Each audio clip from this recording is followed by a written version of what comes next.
کچھ دنوں تک وہ خوفناک چہرہ بار بار میری آنکھوں کے سامنے آتا رہا۔ میں اپنی دوست شہناز سے ملنے جا رہی تھی تو بیچ راستے میں بیٹھا ہوا مجھے ایک جوگی دکھائی دیا۔ اس نے مجھے اشارے سے روکا تھا۔ تیرے پیچھے کوئی ہے، دیکھ تجھے وہ اپنے ساتھ لے جائے گا۔ تو جوگی کی بات پر میں بری طرح ڈر گئی تھی۔ میں نے گھور کر اسے دیکھا اور تیز تیز قدموں سے چلتے ہوئے شہناز کے گھر کی طرف جانے لگی، لیکن راستے میں مسلسل ایسے لگ رہا تھا جیسے کوئی میری طرف آ رہا ہو۔ اب یہ احساس مجھ پر حاوی رہنے لگا تھا کہ کوئی ہر وقت میرے ساتھ رہتا ہے۔ میں شہناز کے ساتھ بیٹھی باتیں کر رہی تھی، لیکن بار بار میرے ماتھے پر پسینے آ رہے تھے۔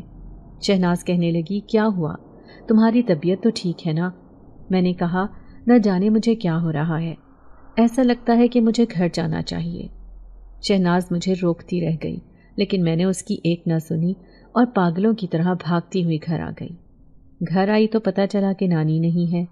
میں اکیلی ہی کمرے میں بیٹھی تھی جب اچانک دروازے پر دستک ہوئی تو مارے خوف سے میں اچھل پڑی۔ دروازہ کھولا تو سامنے ایک اجنبی تھا، سفید رنگ کا لباس پہنے، بہت خوبصورت۔ اس کی چمکتی ہوئی آنکھیں شام کے اندھیرے میں ایسے لگ رہی تھی جیسے جگنو جگمگا رہے ہیں۔ پھر وہ کہنے لگا کہ میں مسافر ہوں، بہت دور سے آیا تھا، پیاس لگ رہی ہے، اگر ایک گلاس پانی پلا دیں تو۔ میں حیران تھی کہ یہ اجنبی کون ہے۔ جیسے ہی پانی لے کر آئی تو وہ دروازے سے غائب ہو چکا تھا۔ میں دروازے پر پانی لیے کھڑی تھی جبکہ سامنے سے نانی آ رہی تھی۔ مجھے گھورتے ہوئے کہنے لگی، یہ بال کھول کر دروازے میں کیوں کھڑی ہے؟ 1000 دفعہ سمجھایا ہے کہ ایسی حرکتیں نہ کیا کر، دیکھ اس دن بھی تجھے بخار ہو گیا تھا۔ جبکہ میری نظریں کسی کو تلاش کر رہی تھیں تو میں نانی کی باتیں انسنی کر گئی تھی۔ پڑوس میں ایک لڑکی کی شادی تھی جس میں نانی اور مجھے بھی دعوت آئی تھی۔ اس رات مایوں تھا اور میں نے پیلے رنگ کا لباس پہنا جس میں بہت خوبصورت لگ رہی تھی۔ نانی نے میری نظر اتاری تو میں ان کی اس حرکت پر ہنسنے لگ گئی تھی۔ لمبے بالوں کی چوٹی میری پشت پر جھول رہی تھی۔ مجھے صرف ایک چیز کی کمی لگ رہی تھی اور وہ تھی موتیے کے گجرے، کیونکہ مجھے گجرے پہننے کا بہت شوق تھا۔ میں نانی سے ضد کرنے لگی کہ مجھے گجرے چاہیے۔ نانی نے مجھے گھور کر دیکھا اور کہنے لگی، ابھی رات کا وقت ہے، موتیے کے گجرے نہیں پہنتے، جنات عاشق ہو جاتے ہیں۔ میں ان کی بات پر منہ بناتی ہوئی نانی کے ساتھ شادی میں آ گئی۔ ابھی میں ایک جگہ کھڑی دلہن کو دیکھ ہی رہی تھی کہ اچانک ایک بچے نے میرا ہاتھ پکڑ کر ہلایا۔ میں نے جیسے ہی پلٹ کر دیکھا تو وہ سرگوشی میں کہنے لگا، یہ گجرے آپ کے لیے کسی نے بھجوائے ہیں، لیکن وہ پلک جھپکتے میں ہی غائب ہو گیا۔ پھر پوری شادی کی تقریب میں میں اس بچے کو ڈھونڈتی رہی، لیکن وہ مجھے کہیں دکھائی نہ دیا۔ پھر دل میں خیال آیا کہ مجھے یہ گجرے کون بھیج سکتا ہے۔ گجرے میں نے ہاتھوں میں پہن لیے تھے جن کی مہک بار بار میں سونگھ کر محسوس کر رہی تھی۔ خالدہ کی شادی ہو رہی تھی، میں دلہن کے پاس ہی بیٹھی تھی۔ اچانک ہی ان کے گھر میں موجود بڑے سے درخت کے پیچھے مجھے ایک نوجوان کھڑا ہوا دکھائی دیا۔ میں اسے دیکھ کر چونک گئی تھی کیونکہ یہ وہی تھا جو اس دن میرے دروازے پر آیا تھا، لیکن یہ تو اپنے آپ کو مسافر کہہ رہا تھا۔ میں حیران سی اسے دیکھے جا رہی تھی کہ اس نے مجھ سے جھوٹ کیوں کہا تھا، لیکن اچانک ہی وہ اشارہ کرتے ہوئے مجھے اپنی طرف بلانے لگا۔ میں اس کے اشارے پر گھبرا گئی، بلکہ ایک ٹک اسے دیکھے جا رہی تھی۔ اچانک ہی نانی کی زوردار آواز آئی جو میرا کندھا ہلا رہی تھی، کیا ہوا نگی؟ کیا بہری ہو گئی ہے؟ کب سے تجھے آوازیں دے رہی ہوں؟ وہ پریشانی سے مجھے دیکھ رہی تھی کیونکہ شادی والے گھر میں تماشا لگ گیا تھا۔ میں بالکل سن بیٹھی اسی نوجوان کو دیکھے جا رہی تھی جبکہ نانی نہ جانے مجھے کب سے پکار رہی تھی۔ میں ہڑبڑا کر سیدھی ہوئی اور نانی کو دیکھنے لگی۔ نانی مجھے بازو سے کھینچتے ہوئے اب گھر لے آئی تھی۔ کیا ہوا ہے تجھے؟ وہاں ساری عورتیں باتیں کر رہی تھی کہ یہ لڑکی عجیب و غریب لگ رہی ہے، اسے کیا ہوا ہے؟ ایسے لگتا ہے کہ اس پر کسی کا برا سایہ چمٹ گیا ہے، اس کی آنکھیں دیکھو کتنی سرخ ہو رہی ہیں۔ میں نے آئینے میں اپنی آنکھوں کو دیکھا، میری آنکھیں تو لال انگارے کی طرح ہو رہی تھیں۔ اچانک ہی مجھے اپنا جسم تپتا ہوا محسوس ہوا۔ اب میں نانی کو کیسے بتاتی کہ وہ سفید آنکھوں والا نوجوان مجھے کیسے دیکھ رہا تھا؟ اس کی نظروں کی تپش ہی تھی جو میں اتنا گھبرا گئی تھی۔ نہ جانے وہ خالدہ کا رشتہ دار ہے یا کوئی اور۔ دوسرے دن نانی مجھے شادی میں لے کر نہیں جانا چاہتی تھی کیونکہ آج بارات آنی تھی، لیکن میں پہلے سے ہی تیار ہو چکی تھی۔ نانی نے مجھے گھور کر دیکھا اور کہنے لگی اگر آج کوئی ایسی ویسی حرکت کی تو مجھ سے برا کوئی نہیں ہوگا۔ میں نے نانی کی بات پر خاموشی اختیار کی اور شادی میں چلی آئی۔ در حقیقت میری نظریں کسی کو تلاش کر رہی تھیں، اسی نوجوان کو۔ آج میں اس کے بارے میں جاننا چاہتی تھی کہ وہ کون ہے، کہاں سے آیا ہے۔ اگر وہ اس شادی کی تقریب میں آیا تھا تو اپنے آپ کو مسافر کیوں کہہ رہا تھا؟ اس نے مجھ سے جھوٹ کیوں کہا؟ لیکن پوری شادی کی تقریب گزر گئی اور وہ مجھے کہیں بھی دکھائی نہ دیا۔ اب میں مایوس سی ہو کر گھر آ گئی تھی۔ دن رات میرے ذہن پر وہی سوال رہنے لگا تھا۔ اس دن میں ماموں کے گھر جا رہی تھی جب بیچ راستے میں ہی اچانک ہی مجھے چکر سے آنے لگے اور میں ایک درخت کے نیچے بیٹھ گئی۔ یہ ایک سنسان راستہ تھا۔ ابھی بیٹھے تھوڑی ہی دیر ہوئی تھی کہ اچانک 2 عورتیں آتی ہوئی دکھائی دی۔ وہ بالکل اجنبی تھی۔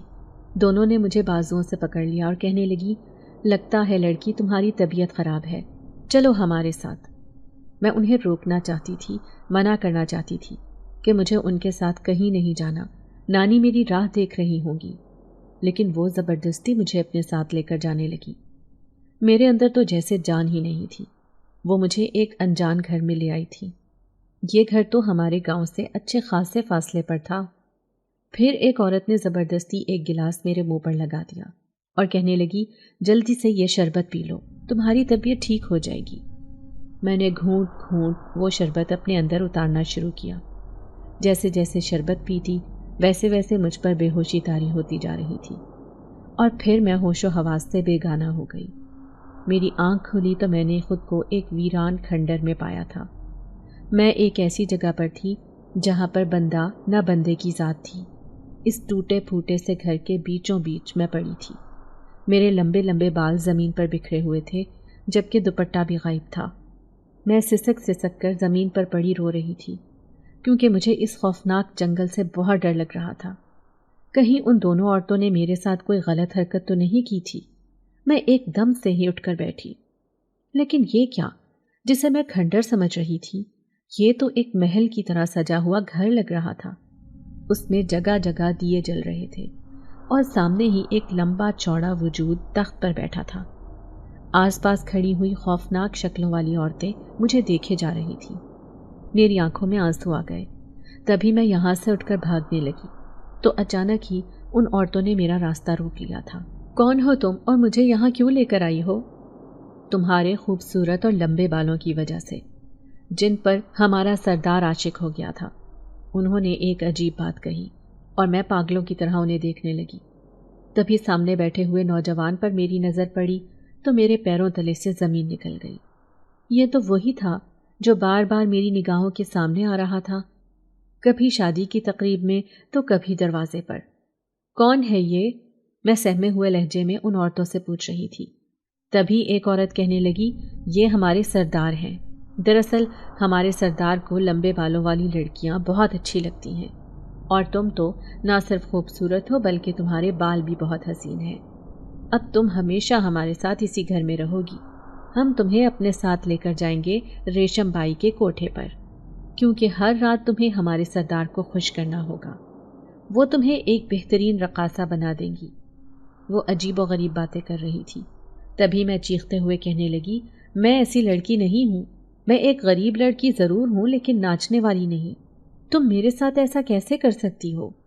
میں ان کی آنکھوں میں آنکھیں ڈالے خوب چلا رہی تھی۔ تبھی سردار نے مجھے چیختے ہوئے دیکھا تو ہاتھ کے اشارے سے عورتوں کو منع کر دیا۔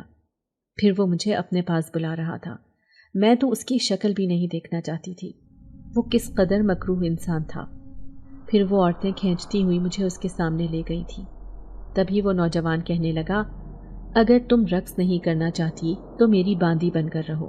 جیسے یہ ساری جن زادیاں میرے آس پاس رہتی ہیں ایسے ہی میں تمہیں بھی اپنے پاس دیکھنا چاہتا ہوں۔ کیا مطلب جن زادیاں؟ میں کہاں پر ہوں؟ اب میں حیرت سے آنکھیں پھاڑے چاروں طرف دیکھ رہی تھی۔ مجھے یقین نہیں آ رہا تھا کہ یہ سردار کیسی انہونی بات کر رہا ہے۔ میرے چہرے پر خوف دیکھ کر وہ کہنے لگا میں جنات کا سردار ہوں، شہنشاہ جنات۔ میرے ایک حکم پر جنات کی دنیا تہس نہس ہو جاتی ہے۔ کوئی بھی میرا حکم نہیں ٹال سکتا، اسی لیے تمہیں یہاں پر لایا گیا ہے اور تم میری بات سے انکار کر رہی ہو۔ یا تو ریشم بائی کے کوٹھے پر تمہیں جانا ہوگا جو ایک کوٹھے کی طوائف جنزادی ہے، نہیں تو یہاں میرے اس محل میں رہنا ہوگا اور میری خدمت کرنی ہوگی، کیونکہ ہم نے تمہیں انسانوں کی دنیا سے اٹھا کر اپنے پاس رکھ لیا ہے۔ اب فیصلہ تمہارے ہاتھ میں ہے۔ وہ آنکھوں میں آنکھیں ڈالے مجھ سے تحکمانہ لہجے میں بات کر رہا تھا۔ میں نے بے بسی سے سر جھکا لیا، پھر روتے ہوئے اس سردار سے کہنے لگی، مجھے واپس جانے دیں، میری نانی میرا انتظار کر رہی ہوں گی۔ آپ نہیں جانتے، اگر میں گھر سے غائب ہو گئی تو سارے گاؤں والے یہ سمجھیں گے کہ شاید میں گھر سے بھاگ گئی ہوں۔ میں بہت بدنام ہو جاؤں گی، کوئی مجھ سے شادی بھی نہیں کرے گا۔ یہ سن کر وہاں موجود سارے جنات زور زور سے ہنسنے لگے۔ انہیں یوں ہنستا ہوا دیکھ کر میں خوفزدہ ہو گئی تھی۔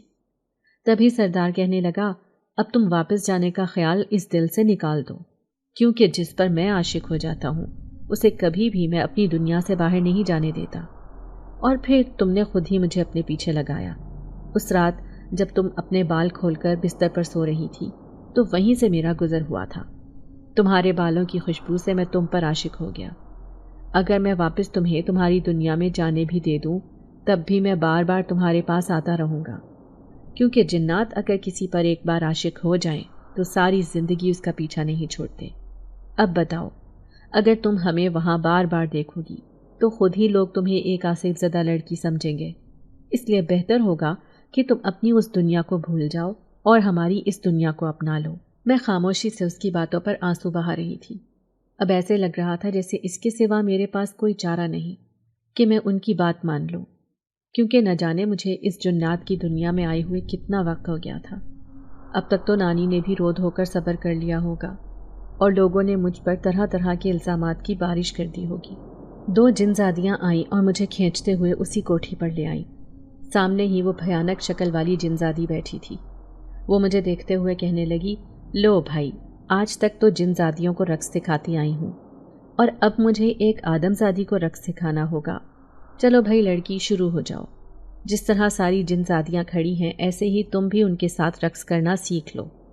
پھر تمہیں ہر چاند کی 14ویں شب کو جو ہمارے قبیلے میں رقص ہوتا ہے وہاں تمہیں بھی یہ رقص کرنا ہوگا اور دوسرے قبیلے کے آئے ہوئے سرداروں اور شہنشاہ جنات کو خوش کرنا ہوگا، اور جتنی مال و دولت ملے گی اس میں سے تمہیں بھی حصہ ملے گا۔ میں جو بھوک پیاس اور خوف سے نڈھال تھی انہوں نے میری ذرا بھی پرواہ نہ کی۔ شام تک ناچتے ناچتے میرے پاؤں میں چھالے پڑ گئے، لیکن اس ریشم بائی جنزادی کو مجھ پر رحم نہ آیا تھا۔ رات کو میں اپنے زخموں کو سہلا رہی تھی، تنہا بیٹھی ہوئی اپنی قسمت کو رو رہی تھی، جب اچانک ہی ایک جنزادی اندر آئی۔ وہ میرے زخموں پر مرہم لگا رہی تھی، پھر درد بھری آواز میں کہنے لگی، میں تمہارا دکھ سمجھ سکتی ہوں، کیونکہ میں بھی زبردستی تمہاری طرح یہاں لائی گئی تھی۔ کیا مطلب ہے تمہارا؟ اب میں حیرت سے اس جنزادی کو دیکھ رہی تھی۔ وہ تو اچھی خاصی خوبصورت تھی۔ تبھی وہ کہنے لگی، میں بھی ایک انسانی لڑکی ہوں۔ دراصل اس کوٹھے پر رقص کرنے والی یہ سب ہی میری طرح اور تمہاری طرح انسان ہیں، جبکہ وہ جو طوائف ہے وہ ایک جنزادی ہے۔ ان ساری لڑکیوں کو یہاں زبردستی لایا گیا ہے، صرف جنات کے سردار کو خوش کرنے کے لیے، کیونکہ انہیں انسانی لڑکیوں سے عشق ہے۔ وہ جس لڑکی پر عاشق ہو جاتے ہیں جنات انہیں اٹھا کر اپنی دنیا میں لے آتے ہیں۔ تو تم کہاں سے آئی ہو؟ اب میں سہمی ہوئی اس سے پوچھ رہی تھی۔ اس نے ایک ٹھنڈی سانس بھری، پھر کہنے لگی، میں تو ایک غریب گھر کی لڑکی تھی، مجھے نوکری کا جھانسا دے کر یہاں لایا گیا۔ میں اس جگہ سے بالکل انجان تھی۔ میرے پیچھے میری 4 بہنیں اور بوڑھی ماں بھی ہے، اور نہ جانے میرے بارے میں کیا سوچتے ہوں گے وہ، کہ شاید میں گھر سے بھاگ گئی ہوں، لیکن وہ نہیں جانتی کہ مجھے زبردستی یہاں پر رکھا گیا ہے، اس جنات کی دنیا میں۔ اب ہم چاند کی 14 تاریخ کو ساری لڑکیاں اس کوٹھے سے باہر نکلتی ہیں اور شہنشاہ جنات اور ان کے دوسرے قبیلے سے آئے ہوئے مہمانوں کو خوش کرتی ہیں۔ اب تمہیں بھی ہمارے ساتھ یہی کام کرنا ہوگا۔ میرے رونگٹے کھڑے ہو گئے تھے۔ اس کا مطلب ہے کہ یہ اتنے سالوں سے یہاں پر رہ رہی ہے تو مجھے بھی ہمیشہ کے لیے یہیں پر قید ہو کر رہنا پڑے گا۔ یہ لوگ مجھے کبھی باہر جانے نہیں دیں گے۔ یہ بات سوچ کر میں گھٹنوں میں منہ چھپا کر رونے لگی۔ بار بار مجھے اپنی نانی کا خیال آ رہا تھا۔ وہ بیچاری میرے بغیر کیسے رہ رہی ہوں گی؟ کیسے لوگ انہیں تانے دے رہے ہوں گے کہ جس نواسی کو تو نے پال پوس کر جوان کیا، آج وہ تیرے منہ پر کالک مل کر چلی گئی۔ پھر جیسے ہی صبح کا اجالا پھیلتا وہ سب منظر سے غائب ہو جاتے اور ہمیں ایک کوٹری میں بند کر دیا جاتا، اور جیسے ہی رات ہوتی تو سب نظر آنا شروع ہو جاتے، اور وہ ریشم جنزادی جو ایک طوائف تھی خوفناک شکل والی، وہ ہم سب کو رقص کرنے کے لیے کہتی، کیونکہ اس نے اپنے پہرے داروں کو خاص طور پر ہماری نگرانی کے لیے بٹھا رکھا تھا۔ اگر کوئی بھی لڑکی ذرا بھی چون چرا کرتی تو وہ اسے ایک خوفناک قید خانے میں بند کر دیتی۔ دوسرے دن جو اس لڑکی کی حالت ہوتی اسے دیکھ کر لگتا کہ آج کے بعد وہ ذرا بھی شور نہیں کرے گی۔ پھر وہ دن بھی آیا جب جشن کی رات تھی۔ میں اس وقت بہت گھبرا رہی تھی۔ میں نے دیکھا ساری لڑکیاں تیار ہو رہی تھیں، جبکہ وہ ریشم بائی جو ایک جنزادی تھی آج سج سنور کر انتہائی ڈراؤنی لگ رہی تھی۔ میں نے بھی ایک نیلے رنگ کا لباس پہن رکھا تھا جس میں بہت خوبصورت لگ رہی تھی۔ تبھی میں نے لمبے بالوں کی چٹیاں بنائی تو اچانک ہی اس جنزادی نے میری چٹیاں کھینچ کر مجھے غصے سے کہا کہ میں اپنے سارے بال کھول لوں، کیونکہ ان بالوں پر ہی تو جنات عاشق ہوئے ہیں۔ تمہارے بال بہت خوبصورت ہیں۔ ویسے بھی اب وہ پکڑ کر میرے سارے بال کھول چکی تھی، جبکہ میں کھلے ہوئے بالوں میں بہت عجیب لگ رہی تھی۔ دہشت زدہ چہرہ لیے ایسے لگ رہا تھا جیسے میرے چہرے پر خوف کے سوا کوئی دوسری کیفیت نہ ہو۔ میری آنکھوں میں آنسو آ گئے تھے۔ میرے ان لمبے بالوں کو نانی کتنے پیار سے تیل لگاتی تھی، جبکہ یہ خوفناک جنزادی کس قدر ظلم کر رہی تھی۔ اب ساری لڑکیاں اس جگہ پر جانے کے لیے روانہ ہو چکی تھیں جہاں آج رات جشن منایا جانا تھا۔ سرداروں اور شہنشاہ جنات کے سامنے رقص کر کے ساری لڑکیوں کے پاؤں چھلنی ہو گئے تھے، لیکن ان کا دل ہی نہیں بھر رہا تھا۔ لیکن یہ سن کر میری جان نکل گئی جب میرے برابر میں کھڑی لڑکی نے مجھے بتایا کہ جو بھی لڑکی آج بڑے شہنشاہ جنات کو پسند آئے گی وہ اسے اپنے ساتھ لے جائے گا۔ میں خوف سے لرز کر رہ گئی تھی۔ میں نے دیکھا اس جنزادی ریشم بائی نے مجھے سب سے آگے کھڑا کر رکھا تھا، شاید میری خوبصورتی کی وجہ سے۔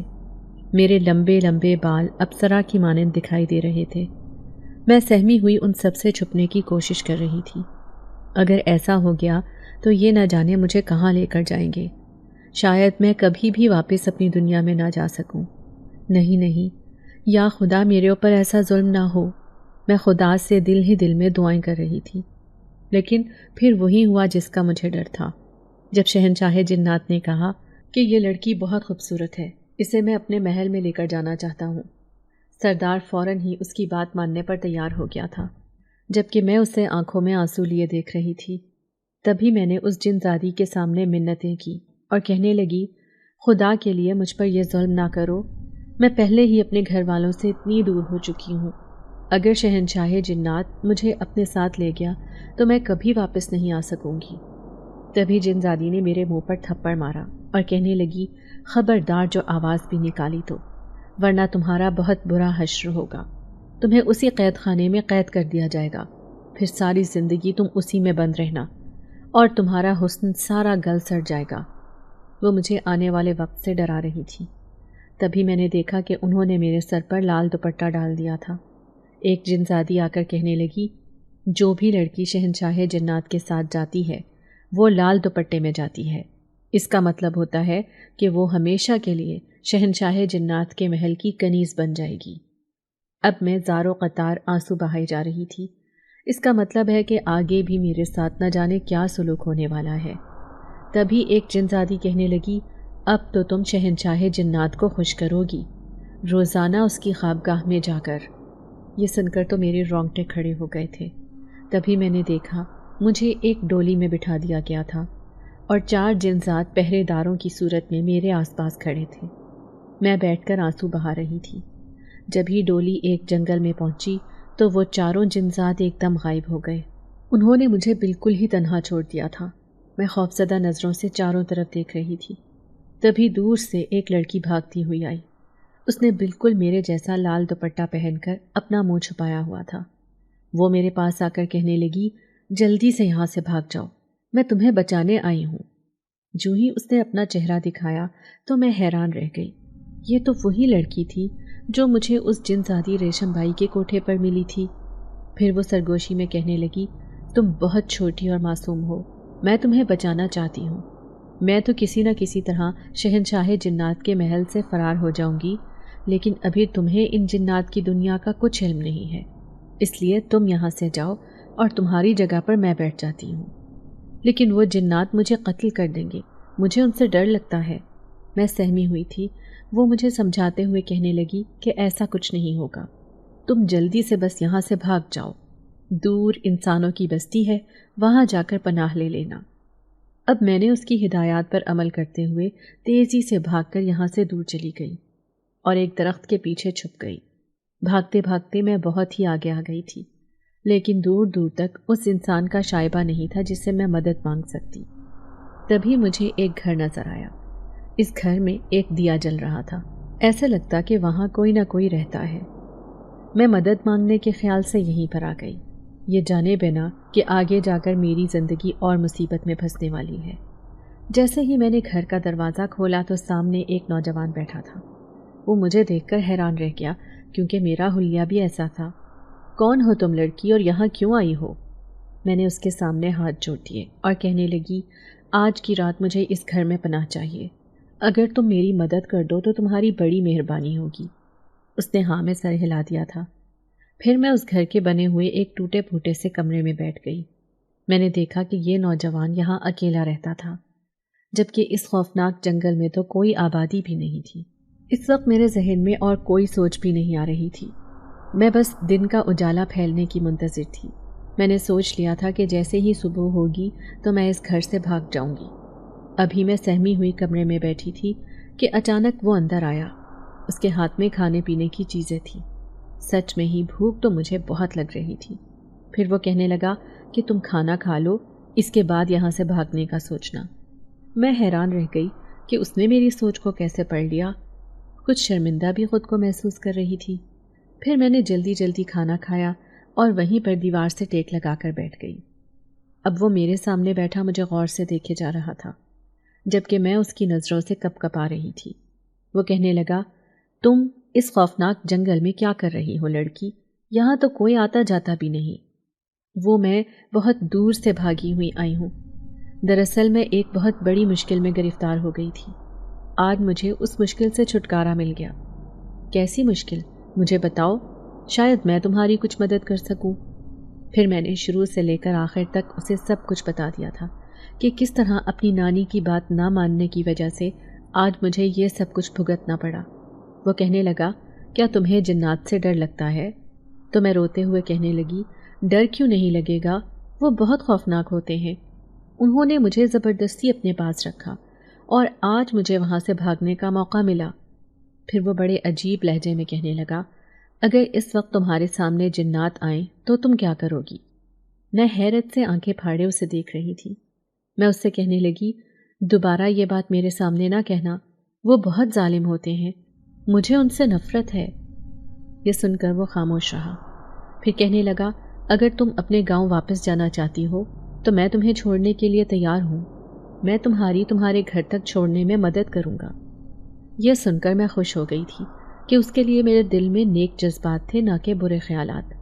حالانکہ وہ چاہتا تو وہ میرے وجود سے فائدہ بھی اٹھا سکتا تھا، پر میں خوش ہو گئی کہ یہ میری مدد کرنے والا ہے۔ جیسے ہی صبح کا اجالا پھیلا تو وہ کہنے لگا، جلدی چلو یہاں سے، اس سے پہلے کہ کچھ لوگ اور یہاں پہنچ جائیں، وہ بہت خطرناک ہیں، وہ زبردستی تمہیں اپنے ساتھ لے جائیں گے۔ اس نے تو مجھے ڈرا دیا تھا۔ یوں میں جلدی جلدی اس کے ساتھ جانے لگی۔ پھر میں اسے راستہ بتاتی جا رہی تھی جب مجھے اندازہ ہوا کہ میں یہاں سے سینکڑوں میل کے فاصلے پر آ گئی ہوں، میرا گاؤں تو ابھی بھی بہت دور ہے۔ پھر اچانک وہ بیچ راستے میں کہنے لگا، لیکن اگر تمہارے گاؤں والے یہ سمجھتے ہیں کہ تم اپنے گھر سے بھاگ گئی ہو تو وہ تمہیں کیسے قبول کریں گے؟ کہیں وہ تمہیں کوئی سخت سزا نہ دیں یا پھر گولی مار کر قتل بھی کر سکتے ہیں، کیونکہ اکثر میں نے سنا ہے کہ لڑکیوں کے ساتھ ایسا ہی ہوتا ہے۔ یہ سن کر تو میرے رونگٹے کھڑے ہو گئے تھے۔ میں وہیں ایک درخت کے نیچے بیٹھ کر رونے لگی اور روتے روتے اس نوجوان سے کہنے لگی، مجھے کہیں نہیں جانا کیونکہ میرے ساتھ بھی کچھ ایسا ہی ہوگا، میں کس کس کو اپنی سچائی بتاؤں گی؟ پھر وہ نوجوان کہنے لگا، لیکن میں تمہاری گواہی دوں گا، میں سب کے سامنے کہوں گا کہ تم ایک پاک لڑکی ہو، تم نے ایسا کچھ نہیں کیا، جو کچھ تمہارے ساتھ ہوا اس میں تمہاری کوئی غلطی نہیں ہے۔ یہ سن کر میں کہنے لگی، ٹھیک ہے، میں پہلے اپنی نانی کے پاس جاؤں گی، لیکن نقاب کر کے، تاکہ مجھے کوئی پہچان نہ سکے۔ ایسا نہ ہو کہ کوئی لوگ مجھے دیکھتے ہی پتھر برسانا شروع کر دیں۔ اب میں اس کی بات اچھی طرح سمجھ گئی تھی، اس لیے دشوار گزار راستوں سے ہوتا ہوا وہ مجھے میرے گاؤں تک چھوڑنے آ گیا تھا۔ پھر ایک جگہ راستے میں رک کر کہنے لگا، اب آگے تمہارا کام ہے، میں آگے نہیں جا سکتا۔ پھر میں مڑ کر اس کا شکریہ ادا کرتے ہوئے کہنے لگی، آپ کا مجھ پر احسان ہے جو آپ نے میری اتنی مدد کی۔ اگر آپ کی جگہ پر کوئی اور ہوتا تو وہ مجھ سے فائدہ بھی اٹھا سکتا تھا۔ وہ میری بات کو غور سے سنتا رہا، پھر کہنے لگا، ٹھیک ہے، اگر تم یہ بات سمجھتی ہو تو ایک بات میری بھی مان لینا، دوبارہ کبھی جنات کو برا نہ کہنا۔ کوئی جنات بہت نیک اور مہربان بھی ہوتے ہیں۔ کیا مطلب ہے تمہارا؟ میں اس کی بات سن کر حیران رہ گئی۔ وہ کہنے لگا، ابھی تم میری تعریفیں کر رہی تھی نا، تو تمہیں میں یہ حقیقت بتانا چاہتا ہوں کہ میں بھی ایک جن ذات ہوں۔ یہ کہتے ہی اچانک سے وہ میرے سامنے سے غائب ہو گیا، جبکہ میں بالکل سن کھڑی تھی۔ میں اسے دور دور تک دیکھنا چاہتی تھی، لیکن اس کا نام و نشان بھی نہیں تھا۔ پھر جیسے ہی میں اپنے گاؤں کی ایک گلی میں داخل ہوئی تو اچانک ہی ایک آدمی نے مجھے دیکھ لیا۔ پھر وہ زور زور سے چیختا ہوا کہنے لگا، ارے دیکھو، یہی ہے وہ لڑکی جو اپنے گھر سے بھاگ گئی تھی، جس نے اپنے پورے خاندان کو بدنام کر دیا اور اپنی مری ہوئی ماں کا بھی خیال نہ کیا۔ سب لوگ اکٹھے ہو گئے تھے۔ میں نے دیکھا ان سب کے ہاتھوں میں بڑے بڑے پتھر تھے جو وہ مجھ پر برسانے کے لیے تیاری کر رہے تھے۔ تبھی ایک آدمی نے ایک پتھر پھینکا جو میرے جسم پر لگا تھا۔ اب وہ سب مجھے مار رہے تھے اور کہتے کہ اس بھگوڑی لڑکی کی ہمارے گاؤں میں کوئی جگہ نہیں ہے۔ میں چیختے ہوئے اپنی نانی کو پکار رہی تھی۔ تبھی مجھے سامنے سے نانی آتی ہوئی دکھائی دی۔ وہ مجھے بچانے کے لیے آ رہی تھی۔ نانی نانی، مجھے بچا لو، یہ لوگ مجھے جان سے مار دیں گے۔ میں بھاگتی ہوئی اپنی نانی کے پاس جانے کی کوشش کر رہی تھی، لیکن ایسے لگ رہا تھا جیسے میرے اور ان کے درمیان بہت زیادہ فاصلہ حائل ہے۔ میں کبھی بھی ان کے نزدیک نہیں پہنچ سکوں گی اور ان پتھروں کی مار کھا کر مر جاؤں گی۔ اچانک ہی نانی نے میری طرف ہاتھ بڑھایا اور وہ نیچے گر گئی۔ میں چیخ رہی تھی، نانی نانی! تبھی ایک زوردار تھپڑ میرے منہ پر لگا تھا۔ یہ کیا بکواس کر رہی ہے اور کیوں اتنا چیخ رہی ہے؟ میں نے ہڑبڑا کر آنکھیں کھولی تھی۔ نانی نے ایک پانی کا گلاس میرے منہ پر پھینک دیا تھا۔ میں خوف سے کانپتے ہوئے اٹھی اور نانی سے لپٹ گئی۔ نانی مجھے بچا لو، لوگ مجھے پتھر سے مار ڈالیں گے۔ نانی کہنے لگی، کیا باولی ہو گئی ہے، کیسی باتیں کر رہی ہے؟ کون تجھے پتھر مارے گا؟ کسی کی اتنی ہمت کہ میرے ہوتے ہوئے تجھے چھو کر دکھائے؟ انہوں نے مجھے خود سے لپٹا لیا تھا، جبکہ میں ہچکیوں سے روئے جا رہی تھی۔ اس خوفناک خواب کا اثر میرے ذہن پر کئی روز تک رہا تھا۔ میں جب بھی اس بات کو سوچتی کہ میں نے اتنا بھیانک خواب دیکھا ہے جس پر بالکل حقیقت کا گمان ہوتا ہے، تو یقین نہیں آتا تھا کہ یہ سب میرا خواب تھا۔ اس دن جب میں اس درخت کے نیچے بیٹھی تھی اور میری طبیعت خراب ہو گئی تھی تو میں وہیں پر لیٹے لیٹے سو گئی تھی۔ جب اس گاؤں کے ہی ایک آدمی نے مجھے وہاں پڑے ہوئے دیکھا تو بھاگ کر نانی کو بلا لایا تھا۔ نانی مجھے گھر لے کر آ گئی اور پھر میں کئی گھنٹے تک بے ہوش رہی۔ سب کا کہنا تھا کہ اس کے دماغ پر کسی چیز کا اثر ہو گیا ہے، اسی لیے یہ بے ہوش ہوئی تھی۔ لیکن آج تو نانی بھی پریشان ہو گئی تھی۔ وہ کہنے لگی، چل میں تجھے گاؤں میں کسی مولوی کے پاس لے کر چلتی ہوں، وہ تجھے دیکھ کر تیرا حساب کرے گا۔ نانی اب میری وجہ سے بہت پریشان رہنے لگی تھی۔ پھر میں مولوی صاحب کے پاس آ گئی تو وہ کہنے لگے، اس کے اوپر کسی جنات کا اثر تو ہے، لیکن وہ جنات بہت نیک ہے، اس کا ہر وقت خیال رکھنا چاہتا ہے۔ جب بھی یہ بے پردہ ہوتی ہے تو اسے بہت تکلیف ہوتی ہے، اس لیے اسے خوفناک خواب آتے ہیں۔ بس دھیان رہے کہ یہ لڑکی ہر وقت 5 نماز پڑھے اور اپنے آپ کو بے پردہ نہ کرے۔ مولوی صاحب نے نانی کو بہت اچھے سے سمجھا دیا تھا، وہ بھی میرے سامنے۔ میں بھی ان کی بات سمجھ گئی تھی، اسی لیے میں ان کی بات مان کر اس پر ہی عمل کرنے والی تھی۔ اب تو میں نے گھر سے باہر نکلنا بھی چھوڑ دیا تھا، لیکن ایک دن جب میری سہیلی نے مجھے اپنے گھر بلایا کیونکہ اس کی منگنی تھی، میں اس کی منگنی کی تقریب میں جا رہی تھی، لیکن واپسی میں شام ہو گئی۔ اب میں اکیلے گھر جاتے ہوئے گھبرا رہی تھی، نہ جانے کیوں مجھے بہت زیادہ ڈر لگنے لگا تھا۔ پھر جیسے ہی میں اس راستے سے گزر کر جانے لگی تو اچانک ہی میرے ذہن میں چھپاکا ہوا۔ اس راستے پر ہی تو میں نے اسی جن ذات کو دیکھا تھا جو ابھی بھی ایک خواب کی صورت میں میرے سامنے موجود تھا۔ ایسے لگتا ہے جیسے وہ یہیں کہیں ہے۔ نہ جانے کیوں میری نگاہیں اسے تلاش کر رہی تھیں۔ جیسے ہی میں یہاں سے گزرنے لگی تو اچانک کسی نے مجھے آواز دے کر روکا۔ میں نے دیکھا وہ ایک خوبصورت لمبا چوڑا نوجوان تھا، لیکن جیسے ہی میری نظر اس کی شکل پر پڑی تو میں اچھل پڑی۔ میں اس سے کہنے لگی کہ تم ہی وہ جنزاد ہو نا جو اس دن میرے خواب میں آئے تھے۔ یہ سن کر وہ حیران رہ گیا، پھر کہنے لگا، لڑکی تم پاگل تو نہیں ہو؟ میں ایک مسافر ہوں اور یہاں راستہ پوچھنے کے لیے رک گیا ہوں۔ دراصل میں بہت دور ایک شہر سے آیا ہوں، یہاں میرے رشتہ دار ہیں۔ میں جب بچپن میں یہاں آیا تھا تو ایسا کچھ بھی یہاں پر موجود نہیں تھا، لیکن اب یہ گاؤں بہت تبدیل ہو گیا ہے۔ یہ میرے چاچا کا گاؤں ہے اور میں انہی کے گھر کا پتہ پوچھ رہا ہوں۔ عبد الرحمن نام ہے ان کا۔ اب وہ مجھے مکمل تفصیل سے بتا رہا تھا، جبکہ میں گونگی بن کر اس کے سامنے کھڑی تھی۔ پھر یہ کہتے ہوئے تیز تیز قدموں سے چلتے ہوئے گھر بھاگ گئی کہ مجھے نہیں معلوم کہ تمہارے چاچا کہاں رہتے ہیں۔ اب میں ہر وقت اسی کے خیالوں میں گم رہتی جو ایک بار میرے سامنے آیا تھا اور اس نے میری مدد کی تھی۔ میں دل ہی دل میں دعا کرتی کہ کبھی تو وہ میرے سامنے آئے اور مجھے بتائے کہ سچ میں ہی میں نے یہ کوئی خواب دیکھا تھا یا یہ سب حقیقت پر مبنی تھا۔ لیکن کئی دن گزر گئے، ایسا کچھ نہیں ہوا۔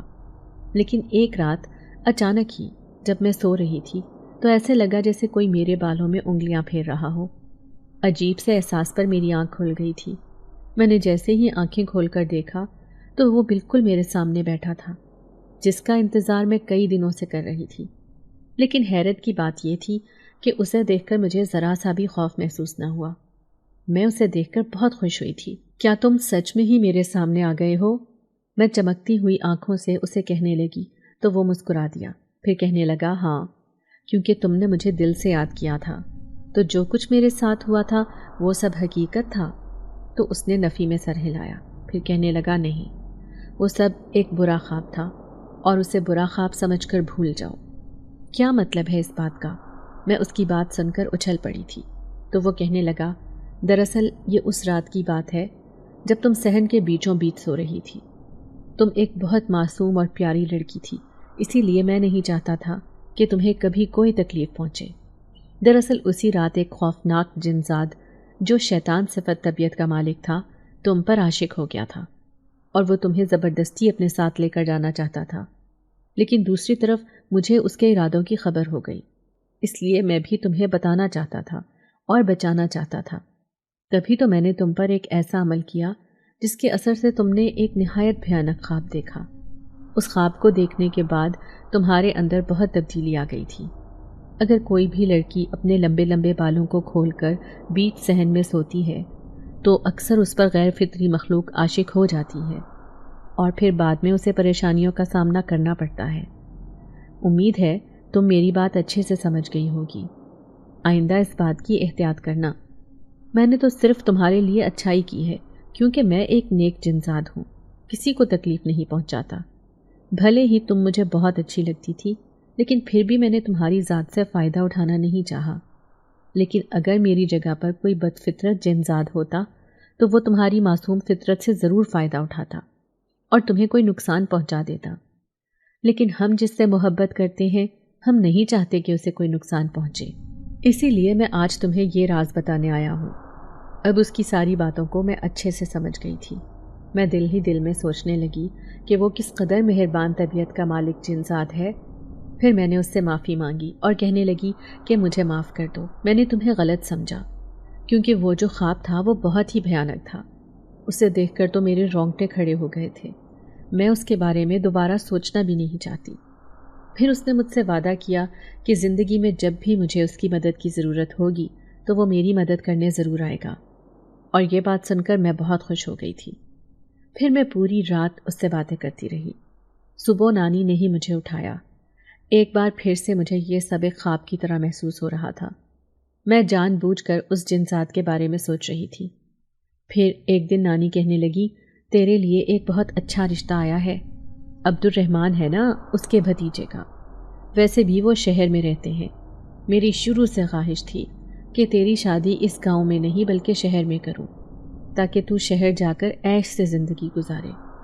میں نے نانی سے صاف انکار کر دیا۔ اور کہنے لگی کہ مجھے شادی نہیں کرنی کیونکہ میں ابھی شادی جیسی ذمہ داریاں اٹھانے کے قابل نہیں ہوں، میں ایک نادان لڑکی ہوں۔ نانی کہنے لگی شادی سے پہلے سب لڑکیاں نادان ہوتی ہیں، پھر شادی جیسی ذمہ داری لینے کے بعد وہ سب اپنی زندگی میں خود ہی سمجھدار ہو جاتی ہیں۔ یوں نانی نے میرا رشتہ طے کر دیا۔ اب مجھے شادی ہو کر ایک بہت دور شہر میں جانا تھا۔ گھر میں میری شادی کی تیاریاں چل رہی تھیں، جبکہ میرا دل اس جن ذات سے ملاقات کے لیے تڑپ رہا تھا۔ میرا بس نہیں چل رہا تھا کہ کسی طرح وہ میرے سامنے آ جائے۔ پھر میں لال جوڑا پہن کر دلہن بن گئی۔ آج میری آنکھوں میں آنسو تھے۔ جیسے ہی لڑکی نے مجھے تیار کیا تو کہنے لگی لگتا ہے بارات آ گئی ہے، تم تو خوش نصیب ہو جو اتنے بڑے شہر میں جا رہی ہو، اور تمہارا دلہا بھی بہت خوبصورت ہے۔ میں اداسی سے مسکرا دی۔ تبھی میں نے کھڑکی میں کھڑے ہو کر اپنے دلہے کو دیکھا تو میں حیران رہ گئی۔ یہ تو وہی تھا مسافر جو مجھ سے راستہ پوچھنے کے لیے رکا تھا اور جسے راستہ بتائے بغیر ہی میں واپس بھاگ کر آئی تھی۔ نہ جانے کیوں اسے دیکھ کر میں مسکرا دی تھی۔ جیسے ہی مسکراتے ہوئے میں پلٹی تو اچانک ہی سامنے ایک خوفناک چہرے والے جنسات کو کھڑے دیکھ کر میں خوف سے کانپنے لگی۔ پھر وہ کہنے لگا میں ایسے ہی تمہیں مسکراتا ہوا دیکھنا چاہتا ہوں کیونکہ میں تم سے آخری بار ملاقات کرنے آیا ہوں۔ آج کے بعد میں تمہارے سامنے کبھی نہیں آؤں گا کیونکہ تمہاری زندگی میں اب کوئی شامل ہو گیا ہے، تمہاری شادی ہو چکی ہے، میں چاہتا ہوں کہ تم ہمیشہ خوش رہو۔ یہ کہتے ہی وہ میرے سامنے سے غائب ہو گیا۔ نہ جانے کیوں میرے دل میں ایک دکھ کی شدید لہر اٹھی تھی۔ پھر میں نے اپنے آپ کو سمجھا لیا کہ وہ خواب جو میں نے دیکھا تھا اس سے تو لاکھ درجے بہتر میری یہ زندگی تھی جو اللہ نے مجھے عطا کی تھی۔ میں تو دوبارہ اس خواب کے بارے میں سوچنا بھی نہیں چاہتی تھی۔ وہ کس قدر بھیانک خواب تھا جس نے مجھے زندگی کے بہت سے پہلوؤں سے آشنا کر دیا تھا۔ اب میں رخصت ہو کر ایک بہت بڑے شہر میں آ گئی تھی۔ پھر میرے شوہر نے انکشاف کیا کہ وہ مجھے پہلی نظر میں ہی پسند کرنے لگ گئے تھے اور جان بوجھ کر انہوں نے مجھ سے شادی کی کیونکہ جب سے انہوں نے مجھے دیکھا تھا انہیں مجھ سے محبت ہو گئی تھی، وہ بھی پہلی نظر کی محبت۔ شادی کی رات میں ان باتوں پر مسکرا رہی تھی۔